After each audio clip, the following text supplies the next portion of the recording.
about this young girl, Nick Blake, 12 years old. She has lived a lot of places, but right now she lives in Jackson, Mississippi, which is where I'm from. But for her 12th birthday, she wants two things. Well, three. She wants either a pet dragon, a hellhound puppy, or to learn to use the gift. The gift is a magical ability that she and her dad and her family and her ancestors have, that originates from the story The People Could Fly, that folk tale, which is a folk tale that a lot of people are familiar with because of Virginia Hamilton, who wrote about enslaved folks who were on a plantation. And this man spoke these magical words to them, and suddenly they were able to fly off to freedom. And that was one of my favorite folk tales as a kid. So I thought, what if we wrote about those folks after they flew off to freedom? What do they do afterwards? What do their descendants look like now? So Nick Blake is a descendant of the people who could fly, but she can do more than fly, but she has to learn how to do it. But she finds out way more than the gift on her 12th birthday, and suddenly her life is turned upside down, and she has to save the person who means the most to her dad. Awesome. So I was going to ask, what made you decide to switch to writing middle grade, but it sounds like from here, and also I read elsewhere, that this was years in the making. So was that first iteration of this book middle grade, or did you intend for that to be young adult? It was middle grade. It was middle grade. It was middle grade. I love middle grade because I think that's the age range where you really find your love for independent reading.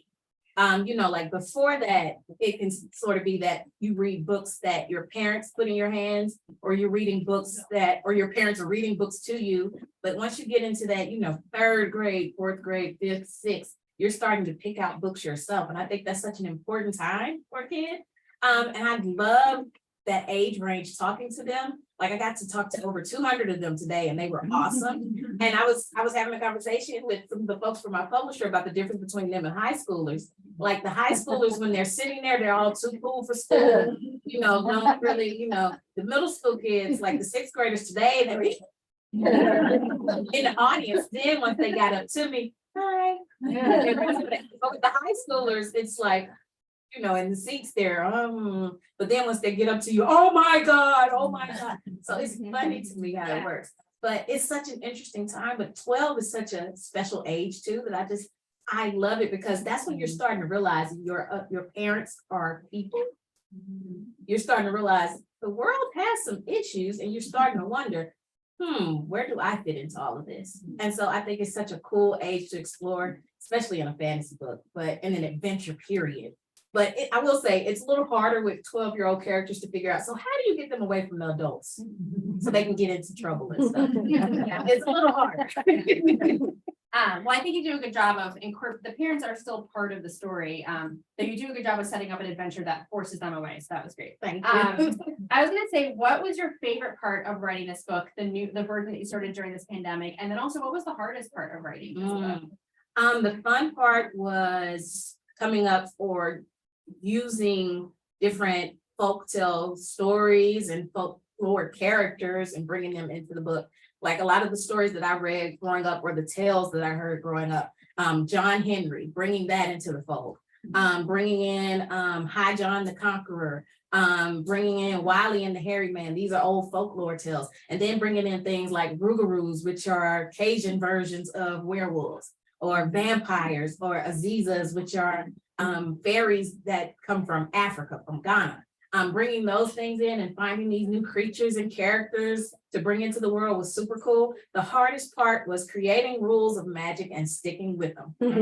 Because, it would be easy to say, oh, you can do anything in this world. But then it's like, oh, are you sure you want that? So you have to make your rules and stick to them. And that's been like the hardest part, especially now as I'm working on the second one. It's like, okay, make sure you follow everything that you did in the first one, because I will tell you now, these young readers in here will email you or message you and tell you when you got something wrong in your own stuff. So you better get it right.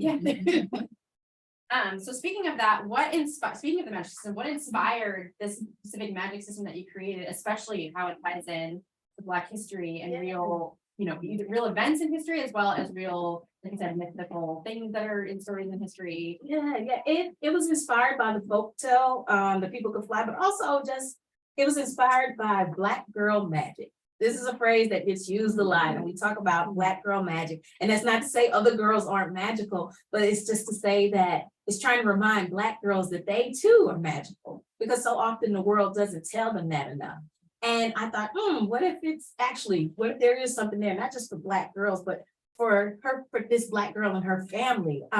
And so I wanted something that was a little different from magic that we usually see. We see a lot of magic in books. I won't name any names. We've seen wands, we've seen all of this and that. And I was like, how do I make something different? How do I make it where it's something that's inside of these people instead of something that they have to use a wand to do or things like that? So it was important for me to show that this is a gift and it's innate inside of them, it's born within them. And that is something that they have to still learn to use, but it's the magic within them, because I want my readers to remember about the magic, or more so the gifts that are within them. So it was fun to be able to create this and trying to figure out, okay, what does it look like? How is it used? What can you do? What can't you do? And we get to explore that a bit more in the second book, spoiler alert. But it was important to me that there was something that was inside that you just can't copy it. It's something that you're born with.